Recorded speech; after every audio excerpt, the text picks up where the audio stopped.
Good morning children.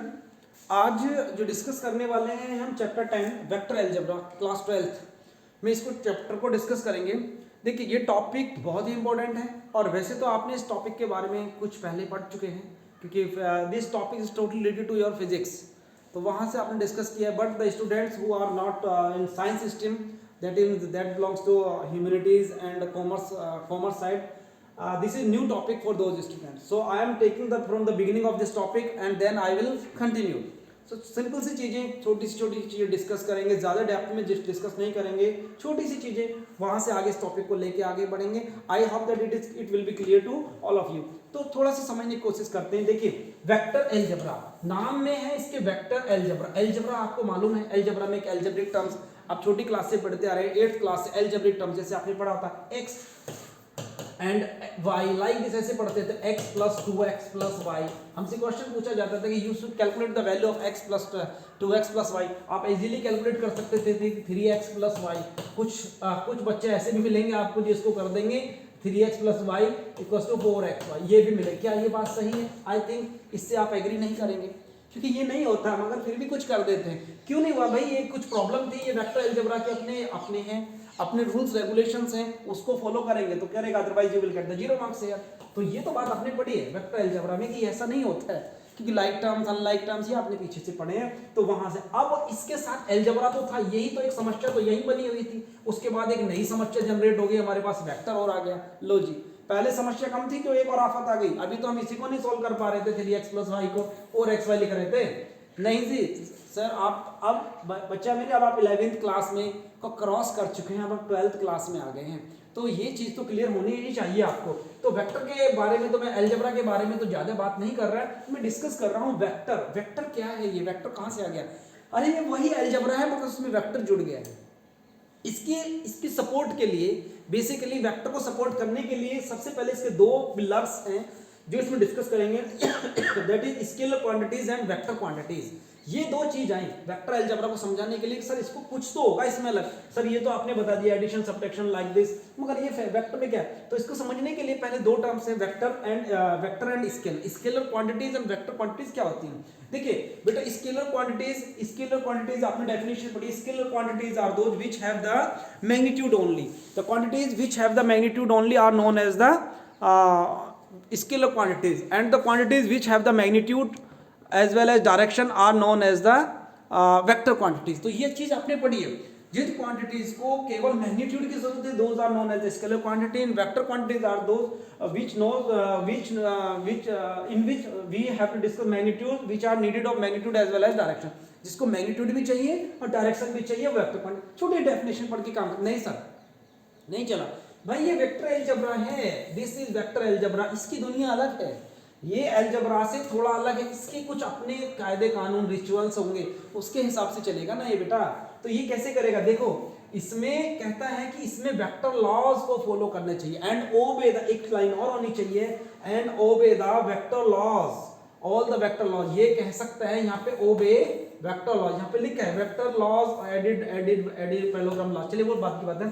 तो it must ओबे, एक लाइन और ऐड करनी है, vectors quantities are those which have magnitude as well as direction and obey the vector laws. जो vector के लॉ, जो इसकी दुनिया इसकी बनाई हुई है, उसके नियम्स को भी फॉलो करते, रूल्स को फॉलो करते आगे बढ़ेगा, then it is known as the vector quantity, otherwise it is known as the scalar quantity. तो ये समझ में आया? तो स्केलर, अब सर समझ में नहीं आया वेक्टर लॉ क्या है? चलिए तो हम छोटा सा यहीं से ले लेते हैं ना, जिसको आप सीधा सीधा ऐड कर पा रहे थे वो हमारे हो गए स्केलर क्वांटिटी, जिसको आप सीधे से कर पा रहे थे, जिसमें कुछ ज्यादा इधर उधर से घूमना पड़ रहा था, ज्यादा माथा पच्ची करनी पड़ रही थी, those are known as the vector quantity. जिसको आप डायरेक्टली बता दो बिना कुछ की, किसी बच्चे से भी पूछो वो भी बता दे, दैट इज स्केलर क्वांटिटी। और जिसको आप में थोड़ा सा मशक्कत करनी पड़ जाए तो उसको सोचिए थोड़ा सा कि फिर कुछ ना कुछ हो, क्योंकि वेक्टर स्केलर क्वांटिटी वेक्टर में कन्वर्ट भी हो जाएंगी। अभी आपको कुछ क्वेश्चन ऐसे लगेगा जो स्केलर में है, थोड़ी देर बाद हम उसको बोलेंगे it is the vector quantity. क्यों? क्योंकि उसके साथ यही जोड़ दिया भाई, ये तो है, ये तो ऑलरेडी था ही, उसके पास ये आ गया और एक वेक्टर लॉ भी आ गया, तो वो कन्वर्ट हो जाएगी। तो सेम थिंग इज है। चलिए आगे देखते हैं इसमें क्या लिखा है। इसमें लिखा गया है वही बताया गया कि मान लीजिएगा आपसे पूछा है कि मार्केट से आप 2 kg शुगर लेके आए और गलती से पापा 5 kg शुगर लेके आ गए, तो मम्मी ने पूछा कि शुगर डाल दो उसमें, और आप एक पोर्ट में डाल दिया। टोटल मम्मी ने पूछा आपसे कि what is the quantity of the sugar total now, तो यू विल से 100% कि this is the 7 kg ma'am, mama it will be the 7 kg, क्योंकि आपने कोई ज्यादा दिमाग लगाने की जरूरत नहीं है, पहली क्लास में किया हुआ है कि 2 kg plus 5 kg that is 7 kg, that can be added easily. So it is clear to all of you कि जो लास्ट को जिसको बिना कुछ किए सीधा सीधा जोड़ रहे that is the scalar quantity, जो आपको ज्यादा कुछ मशक्कत ही नहीं करनी पड़ रही। चलिए मान लीजिए आपने कहा कि बाद में मॉर्निंग में 3 किलोमीटर रनिंग किया, 1 किलोमीटर सॉरी, और इवनिंग में मैंने 3 किलोमीटर रन किया, तो टोटल डिस्टेंस कितना कवर अप किया, that is total distance cover up by me that is the 4 kilometre. I think it is clear to all of you कि जो मैंने डिस्टेंस कवर अप किया that is 4 kilometre, directly added हो गया। Sir एक current के बारे में ये समझ में नहीं आता, करंट क्या है?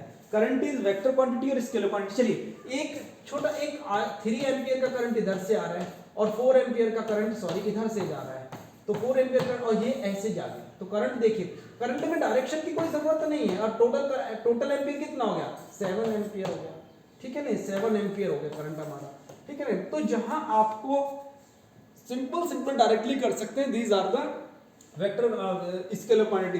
तो ये तो एक सिंपल सी आई बात हमारे समझ में कि जिसमें कोई ज़्यादा कुछ करना नहीं है, मगर इतने से भी काम नहीं चलना है, इतने से काम नहीं चलना। अब वेक्टर लॉ है क्या? तो वेक्टर लॉ को जैसे आप ट्रायंगुलर लॉ पढ़ेंगे, पैरेललोग्राम लॉ, हम उसको भी छोड़ रहे हैं, उसको भी ड्रॉप कर रहे हैं। मैं केवल एक आपको एक लॉ पढ़ाता हूँ दैट इज लूप लॉ, उसकी हेल्प से आपका काम कंप्लीट हो जाना है। क्योंकि फिजिक्स में हमने डिस्कस किए, मगर मुझे वो सारी चीजें नहीं पढ़ानी, मुझे केवल सिंपल चीजें पढ़ानी है। तो देखिए सिंपल चीज में आप सबसे पहले देखिए लूप लॉ मैंने कहीं लिखा होगा, ये लिखा है लूप लॉ। लूप लॉ क्या होता है कि एक आपने कोई भी वेक्टर का लिया है, उसको यदि आप टोटल को आप उसको या तो clockwise either clockwise other anti clockwise, देखिए in mathematics basically all things follow the anti clockwise law, but here you can follow either anti clockwise और क्लॉकवाइज, मतलब एक लॉ फॉलो करिए। और जो चीज देखिए वेक्टर में एक चीज और डिस्कस करेंगे, this is the initial point and this one is the terminal point. कोई चीज कहीं से स्टार्ट होगी कहीं पे उसका खत्म होगा, जहां से स्टार्टिंग पॉइंट है this is known as the initial point and the terminal point is known as the end point is known as the sorry end point is known as the terminal point. जो end point है उसको हम terminal point बोलते हैं, ठीक है बेटा। तो लूप लॉ में क्या कहता है कि आप किसी एक पॉइंट को पोजीशन एक पकड़ लीजिए, उस पॉइंट के चारों तरफ मूव करिए। जैसे भी अब आपने यहाँ पे मैंने एक बनाया, ये आप हालांकि ट्रायंगुलर लॉ पे आ गया, मगर आप ट्रायंगुलर लॉ वगैरह छोड़िए, अब सीधा लूप लॉ पढ़िए। तो यहां से गए इस तरीके से, देखिए इसकी डायरेक्शन कैसी है, ऐसी, इसकी डायरेक्शन कैसी है, ऐसी, इसकी डायरेक्शन क्या है, इस तरीके से। अब आप या तो ऐसे चले जाओ या फिर ऐसे चले जाओ, जैसे आपकी मर्जी। देखिए 3 + 4 ऐसे जैसे अभी ऐसे, मगर उल्टा कहां गए, -5 = 0, ये कहना चाह रहे हैं। तो आपका कितना आया, देखिए 4 3 7 -5 = 0। तो मतलब मैं ये नहीं कहना चाह रहा कि 2 = 0, मैं ये नहीं बताना चाह रहा कि 2 = 0, मैं ये बताना चाह रहा हूँ, ये तो एक मैंने एक लिखने का एक तरीका बताया कि आप ऐसे जाएं ऐसे जाएं, मगर ये नहीं है आप जैसे डिस्प्लेसमेंट पूछते ना कितना डिस्प्लेसमेंट हो लाइक दिस, तो आप इसे वेक्टर की फॉर्म में देखिए, जैसे OA + OB, मैंने कहना चाह रहा हूँ OA + OB, या तो इक्वल टू डायरेक्ट आपने पढ़ा होगा vector OA + vector OB = O, नहीं गलत पढ़ दिया, OA + AB है, सॉरी = वेक्टर OB, ये लॉ ये आपने पढ़ा है ट्रायंगुलर लॉ। नहीं सर ये समझ में आया, ठीक है, नहीं तो आप अपने तरीके से लिखिए, लूप लॉ लगा दीजिए ना, यहाँ पे क्या करेंगे OA + AB, अब क्या आया माइनस, यदि हम ऐसे गए हमें तो ऐसे आना चाहिए ना इसके बाद ऐसे, मगर ये ऊपर जा रहा है उल्टा लाइक दिस, ये उल्टा जा रहा है, तो ये क्या है हमारा, ये OB क्या है, ये हमारा, तो OB हमारा माइनस नहीं होगा और = 0, तो ये क्या आ गया, लूप का मतलब एक लूप बन जाना है, लूप लूप ऊप लूप ऊप, ये देखिए मतलब 0 बन जाना है। तो OA + AB = OB वेक्टर। तो I think so this is the loop law. Loop law में ये कहता है कि आपका ओवरऑल लूप बन जाना चाहिए, एक लूप आइदर एंटी क्लॉकवाइज और क्लॉकवाइज, किसी भी तरीके से करेंगे। तो आप ऐसे भी ले सकते थे, इसको जरूरी नहीं था, आप यहां से चल सकते थे OB, देखिए OB चला, OB फिर ऐसे जा रहे हैं, यदि हम क्लॉकवाइज लेना, यदि हम इसको सीधी सी बात क्लॉकवाइज लेना चाहते, मगर जैसे ही इधर आए तो ये तो ऊपर जा रहे हैं और हम इधर को मूव कर रहे हैं, तो दिस इज -AB एंड अगेन हमको ऐसे मूव करना है, मगर again it is moving to the opposite direction, this is OA = 0। अब आप देख लीजिएगा OB vector OB = AB + OA, same चीज तो है, OA plus AB equals to OB। So this is the loop law. So I think it is clear to one and all. ये आपको समझ में आ गया होगा सारे बच्चों को कि लूप लॉ को फॉलो करते हुए ये हम सिंपल सा एक लॉ मैंने बता दिया जिसमें आप कहेंगे वेक्टर लॉ। तो वेक्टर लॉ को इस तरीके से आप कह सकते हैं। तो फिजिकल वेक्टर क्वांटिटीज और ये आपकी दोनों चीज आ गई हैं। अब इसमें दोनों में आखिरकार देखिए जो चीज बन गई है वो सेम होती है, मगर एक चक्कर, एक अंतर क्या है आखिरकार, यहाँ पे हम जो पढ़ रहे हैं बस यहाँ पे आपको डायरेक्टेड लाइन सेगमेंट याद रखना। मैथमेटिक्स में आपको इसको डायरेक्टेड लाइन सेगमेंट रखना है। और यहाँ पे जो आप डिस्कस कर रहे थे इसको, यदि हम वेक्टर की जो बात कर रहे हैं, वेक्टर, ये डायरेक्टेड लाइन सेगमेंट याद रखना है, directed line segment. And here जो फिजिक्स की बात करते हैं तो that is physical quantities, physical quantities के बारे में इसको याद रखना है। तो वेक्टर मैथ में आपको डायरेक्टेड लाइन सेगमेंट करना है, इसको याद बस है सेम ही, मगर वहां पे आपको फिजिकल क्वांटिटीज लेके चलेंगे, work, energy, force, like this, दुनिया भर की चीजें। आपको उससे नहीं, आपको सीधा क्या करना है, वेक्टर। आखिरकार वेक्टर है क्या, बीमारी क्या है? Vector is a directed line segment. इसी वजह से इसको हम क्या लिखते हैं, आपने कई बार वेक्टर को देखा होगा, हवाई जहाज जो हम बोलते थे कि बचपन में छोटे से एरोप्लेन बनाते थे ना, कुछ इस तरीके से ऐसे बनाते थे ना, जो क्लास में उड़ा देते थे ऐसे बना बना के कुछ, लाइक एरो, एरो, हाँ यस, एरो भी कह सकते हैं। और धनुष मान लेके चलते थे रामायण वाले जो बच्चों में चलते थे। तो ये एक डायरेक्टेड लाइन सेगमेंट है। Vector is an directed line segment. जो एक लाइन सेगमेंट क्या होता है, लाइन का ही एक पार्ट होता है, तो उसका एक डायरेक्टेड लाइन सेगमेंट, उसको एक डायरेक्शन देनी होती है हमको। तो यहाँ पे वेक्टर का मतलब है उसको डायरेक्टेड लाइन सेगमेंट। तो मैथमेटिक्स में it is directed line segment and physics में इट इज फिजिकल क्वांटिटीज। बस वहां से करना है। वेक्टर को एक सपोर्ट की जरूरत पड़ती है, ध्यान रखिए, वेक्टर है, vector need a support, vector को एक सपोर्ट की जरूरत पड़ती है। तो ये इसको जो, यदि वेक्टर को सपोर्ट की जरूरत पड़ती है, यदि यही एक वेक्टर और है, ये वेक्टर डायरेक्ट लाइन सेगमेंट तो है यहाँ से यहाँ, तो these vector are known as the parallel vector. ये भी बात ध्यान रखिए, these vector are known as the parallel vector. Parallel vector कह सकते हैं। एक और छोटा सा बता देता हूं, parallel vector and collinear vector. Yes, parallel vector and collinear vector. ठीक है, तो आगे भी इसकी ये लूप लॉ को एक बार फिर समझाया गया, ये समझ लेंगे, इसमें कोई प्रॉब्लम नहीं है। नेक्स्ट देखिए, अच्छा इसमें छोटा सा एक बीच में क्वेश्चन आ गया है, तो फर्स्ट एक्सरसाइज रिलेटेड है, वो भी साथ साथ बता देते हैं कि physical vector quantities and scalar quantity based question है। देखिए आपसे कहा कि सिंपल सा क्वेश्चन कहा है कि आपको 30 किलोमीटर जाना, you have to go to the 30 kilometre from Nangalgud to Pathankot, या sorry in the direction of the Pathankot. तो 30 किलोमीटर चलेंगे, no problem, but if it is mentioning that you should go 30 kilometre from east to west, north to south, east of north, north of south, like this, इस तरह आपको direction भी mention करके कह रहा है, तो नेचुरल सी बात है same distance will be in the vector quantity. पहला क्वेश्चन उसने यही किया कि इसे ग्राफिकली रिप्रेजेंटेशन के लिए बोल दिया 10.1 एक्सरसाइज में, and he is saying to you that find the graphically representation if he person goes 40 kilometre from east of north, east of north, आप उसको ग्राफिकल रिप्रेजेंटेशन करें। देखो आपको 2D 3D में प्रेजेंटेशन भी आना चाहिए, आप ग्राफिकल रिप्रेजेंटेशन करते थे तो आपको, ये तो छठी क्लास में हमने पढ़ा है कि x axis, y axis, first quadrant, second quadrant में। अभी 2D की बात कर रहे हैं। वो कह रहा है कि देखिए east, west, north and south. First question है, वो कह रहा है कि एक इंसान जो जाता है 40 kilometre at an angle of 30 degree from east of north, east, north के ईस्ट में, नॉर्थ ये रहा, east, east of north, north के ईस्ट, नॉर्थ ये रहा, इसका ईस्ट कहाँ है, इधर, इधर की तरफ से जा रहा है, यहाँ पर्सन होगा कहीं, यहाँ से कितने डिग्री एंगल पे जा रहा है, वो जा रहा है 30 डिग्री एंगल पर 40 किलोमीटर गया, 40 किलोमीटर यहाँ तक हो गया। तो ये बस एक ग्राफिकली रिप्रेजेंटेशन, और इसको कहता है कि इज इट वेक्टर क्वांटिटी और स्केलर क्वांटिटी। जी सर, ये तो समझ में आ गया, बताने की जरूरत भी नहीं है क्योंकि जब डायरेक्शन दी है तो ये हमारा वेक्टर क्वांटिटी होगा। चलिए एक क्वेश्चन और है, एंगल के लिए पूछ लिया, एंगल बताएं, angle is a vector quantity और स्केलर क्वांटिटी। अरे एवरीबॉडी नो दैट एंगल क्या होता है भाई। आप 30 डिग्री एंगल बनाएं, 30, मैंने कहा कि फिजिक्स, अभी केमिस्ट्री में, अभी मैथ में सॉल्व कर रहे थे 3rd चैप्टर में कि angle this is 30 degree and this is 40 degree like this. तो हमने उसमें भी डिस्कस किया था, 9th क्लास में भी हमने डिस्कस किया छोटे से, angle subtended bye an arc at the centre is angle subtended bye it on the remaining part of the circle like this. ऐसे डिस्कस किया है ना, कि वो कह रहता है कि angle subtended bye an arc at the center is double the angle subtended by it on the remaining part of the circle or the circumference of the circle. So that means if this one is 40 degree, no naturally it will be 80 degree. तो आपको सीधा सीधा कर दिया ना आपने, इसमें कोई पंगा ही नहीं था, छोटे बच्चे को बोला कि भाई डबल ऑफ 40 क्या होगा, वो कुछ बिना सोचे बोला सर इट विल बी 80, ऐसे करके बोला it will B 80, so like this. तो यहाँ तो कोई प्रॉब्लम ही नहीं है, तो दिस इज नेचुरल सी बात है, this will be the angle will be scalar quantity. We are taking one more examples, I think there may be time period. Time period क्या है हमारा, टाइम पीरियड कितना पीरियड का, आज मैं पीरियड पढ़ा रहा हूँ सर 40 मिनट का पीरियड है, आप 40 मैंने 50 पढ़ा दिया सीधा। मैंने आज कहा था कि आपको 9:30 पे छोड़ना था, मैंने 9:40 पे छोड़ दिया। बच्चों से पूछा है कितना टाइम एक्स्ट्रा लिया, दैट मीन 10 मिनट्स एक्स्ट्रा। आप सीधा सीधा कर पा रहे, कोई ज्यादा दिमाग लगाने की जरूरत नहीं, कौन सी डायरेक्शन में गए कहाँ गए, nothing else.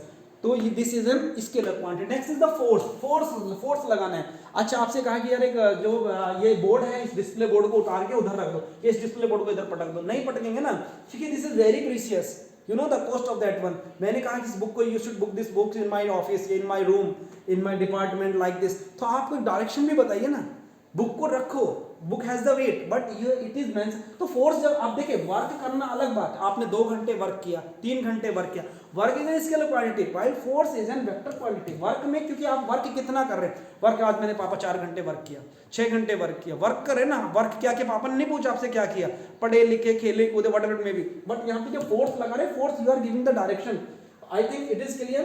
Next one more thing is here, ये सिंपल सा एल मैंने वेक्टर लूप को एक बार फिर बताया, कंपोनेंट ऑफ द वेक्टर। देखिए किसी भी चीज को आप लिखते हैं एक तो कार्टेशियन सिस्टम में लिखते थे, अब यहाँ पे क्या करना पड़ेगा, उसी चीज को स्पेस में 3D में आप किसी स्पेस में कोई पॉइंट लेंगे, उसको हम वेक्टर के फॉर्म में लिखना है, तो वेक्टर के फॉर्म में लिख लेंगे हम, उससे IJK को हमें लेके आने हैं।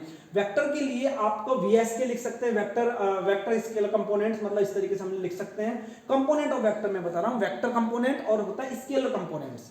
वेक्टर कंपोनेंट होता है और स्केलर कंपोनेंट।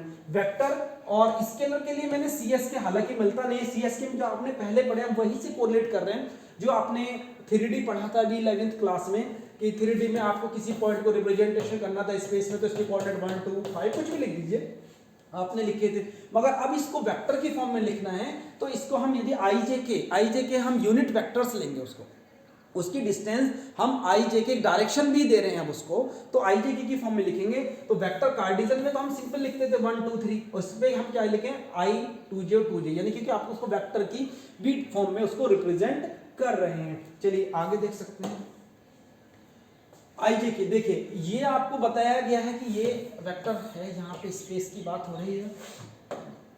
चलिए x axis, y axis and z axis, यहाँ पे आप 1 यूनिट लीजिए, 1 unit and here is the 1 unit, here is the 1 unit, so the coordinate of this unit you know 1 0 0, and the coordinate of this one 0 1 0, and coordinate of this one is 0 0 1, so this is the Cartesian system। but if you have to write down in the vector components, so vector component that is I 0 0 0 j 0 like this, 0 0 k like this। IJK आपको बताया है कि ये IJK like this इस तरीके से करेंगे। तो यहाँ से यहाँ तक है, this is 1 unit vector that is I, इसको हम I से रिप्रेजेंट करेंगे, क्योंकि यदि दोनों में डिफरेंस तो देना ही आपको। Are you getting to me? So I think it is clear. So one we are moving to the one more point जी, से थोड़े से कुछ चीजें हैं। टाइप्स ऑफ वेक्टर ये आपने पढ़े। देखिए वेक्टर क्या है, वही मैं चीज, vector is an directed line segment. देखिए डायरेक्टेड लाइन सेगमेंट, जब भी वेक्टर दिया है चाहे इस डायरेक्शन में, उसको डायरेक्टेड लाइन सेगमेंट, एक लाइन सेगमेंट है, इसलिए उसके ऊपर वेक्टर के ऊपर एक एरो लगाते हैं ना, जैसे वेक्टर AB ये लगाते हैं, डायरेक्टेड लाइन सेगमेंट है। इसको लाइन सेगमेंट तो है मगर उसको डायरेक्टेड लाइन सेगमेंट है। तो वेक्टर डायरेक्टेड, एक वेक्टर को सपोर्ट भी चाहिए, वो मैंने बताया था। दूसरा है टाइप ऑफ वेक्टर, कुछ वेक्टर हैं जीरो वेक्टर, नल वेक्टर, इस तरीके से। Zero vector which whose magnitude is zero and direction it may have any direction. Sir जब वो जीरो ही है तो काहे का वेक्टर हुआ? अरे नहीं, जब उसमें कहा है बेटा it is mention that it is zero vector, जब जीरो कहा है तो डायरेक्शन तो होगी ही होगी, और डायरेक्शन इज नॉट डिफाइंड, किस डायरेक्शन में है ये नहीं कह सकते हम, डायरेक्शन होगी। और जीरो मैग्नीट्यूड कितना होता है जीरो वेक्टर के, magnitude is zero, that's why it is an zero vector. Unit vector, what do you mean by the unit vector? Unit vector क्या होता है, ठीक है ना? Unit vector whose magnitude is 1, unit vector is that whose magnitude, जिस वेक्टर का magnitude 1 हो जाता है, that is known as the unit vector. तो ये पैरेलल वेक्टर मैंने आपको बता दिया, दे have the same directed line segment, जिनके सेम डायरेक्टेड लाइन सेगमेंट होते हैं उनको हम पैरेलल वेक्टर कहते हैं या कोलिनियर वेक्टर कहते हैं। चलिए ये भी हो चुका है। नेक्स्ट है coinitial vector. If they have the same, मैंने पहले बताया कि जिसके को एक इनिशियल पॉइंट होता है, ये इनिशियल पॉइंट ये होता है टर्मिनल पॉइंट, ये they have the same coinitial point, एक से ज्यादा वेक्टर है, एक ये है, एक ये है, एक ये है, they have the same coinitial point that they are known as the collinear, हाँ ठीक है, ये हमारे आएंगे collinear vector, sorry coinitial vector है, ठीक है, जिनका सेम पॉइंट है। Next one is free vector, ठीक है। फ्री वेक्टर क्या होता है? जिसका इनिशियल पॉइंट फिक्स ना हो, जो फ्री है, जो सब चीज से फ्री है, जिससे कोई टेंशन ही नहीं है, आजाद है, वो आजाद पंछी है, आज इधर है कल किधर है नहीं, तो फ्री है, उस पर कोई बाउंड्री नहीं है, जिसका इनिशियल पॉइंट फिक्स नहीं है, दैट इज, अब जब हम बचपन में खेलते थे ना, तो ऐसे खेलते थे ना, जैसे हमें वो मार्बल खेलने थे, तो हम इधर से नहीं इधर जाते थे, हम सपोर्ट लेते थे ना, यहाँ से ना लेके we have taken the like this, हम यहाँ से ऐसे गए इस तरीके से, मगर हम ध्यान रखना है कि उसको पैरेलल होना चाहिए वेक्टर की डायरेक्शन। अब ये तो पता है कि डायरेक्ट लाइन सेगमेंट है, तो which have no fix point, that is no initial terminal initial point is not fix, that is the free vector. एक लोकलाइज्ड वेक्टर भी होता है, एक हमारा होता है लोकलाइज्ड वेक्टर। लोकलाइज्ड वेक्टर अपने लोकलाइज्ड वेक्टर होता है यदि हम इसको फिक्स कर दें, देख it is an localised vector. यदि इस वेक्टर को देखो ना, हम इसे यहां से पकड़ के यहां से पकड़ा भी, आ जाए इधर, आ ऐसे घुमा दिया, so it is an free vector. And if it is fix then it will be the localised vector. तो फ्री वेक्टर, लोकलाइज्ड वेक्टर एक और डिस्कस करेंगे, पोजीशन वेक्टर डिस्कस कर लेते हैं, उसके बाद छोड़ेंगे। देखिए किसी भी पॉइंट की आप किसी की भी पोजीशन बतानी है, जैसे मुझे I have to go to any, suppose I want to go to Pathankot और any place, then it must be clear what is the route of that one and what place should I have to go. ये सारी चीजें मुझे clear होनी तभी मैं पहुंचूंगा। तो access, तो उसी तरीके से पोजीशन आप डिस्कस करते थे। तो अपने किसी भी पॉइंट का, मान लीजिएगा स्पेस में कोई भी पॉइंट आपने लिया है, यहाँ पे इस पॉइंट का नाम है P। इस पॉइंट की पोजीशन यदि आपको ये x y और z, आपने कार्टेशियन में ये किया था, अब यदि यहाँ पे करें x i y j और z, ये वेक्टर पोजीशन में, तो इसकी जो पोजीशन है, इस पॉइंट की O से जो डिस्टेंस ये जो होगी, ये O के रेस्पेक्ट में यहाँ से OP is known as the position vector of the point P। P का जो पोजीशन वेक्टर होगा दैट विल बी OP को जो बनेगा ये वेक्टर OP, क्योंकि ये ऐसे डायरेक्शन है, तो OP will be the position vector of the point P। तो इसको लिखेंगे कैसे? OP is the position vector of the point xi plus yj plus z। So this is the position vector of the point। किसी भी vector का position बताना कि वो है, आप आए कहाँ से हो, आप कौन से ग्रह के प्राणी हो, आप एलियन तो नहीं हो, तो उसकी पोजीशन डिटरमाइन कर देना, that is the position vector. I think it is clear to all of you. चलिए, सब नहीं क्लियर हुआ जी, एक एग्जांपल यहाँ पे बताया, यही वही बताया है कि यहाँ पे कोई पॉइंट है 1 2 3, आई जे के फॉर्म में लिखना है, तो इसको फिर वेक्टर कितना है i + 2j + 3k।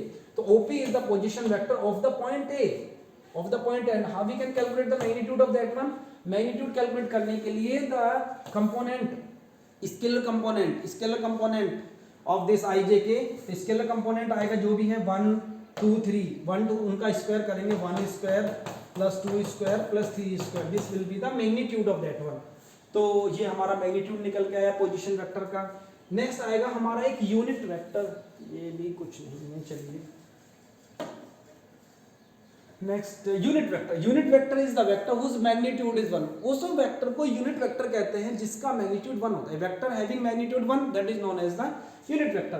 And unit vector, if we have to find out, unit vector is represented by cap. अब जैसे r कोई vector, r is a vector, and what is the r vector? r vector is xi plus yj plus zk। you have to find out r cap। r cap means unit vector। unit vector of r equals to vector r upon magnitude of r। you have to remember to this one। Suppose कीजिएगा a कोई vector है आपके पास, तो you have to calculate a cap। Unit का मतलब है उसको cap पहना के ले गए, ठंड हो गई ना, बर्फबारी गिर गई है, तो इसलिए आप इसको a कैप बुलाइए, तो a cap equals to vector a upon magnitude of a। I think ये समझ में आया होगा, कोई ज्यादा मुश्किल नहीं है, काम कर सकते हैं आसानी से। अच्छा, एक एक्सरसाइज 12.2 में छोटा सा क्वेश्चन है, बहुत अच्छा सा।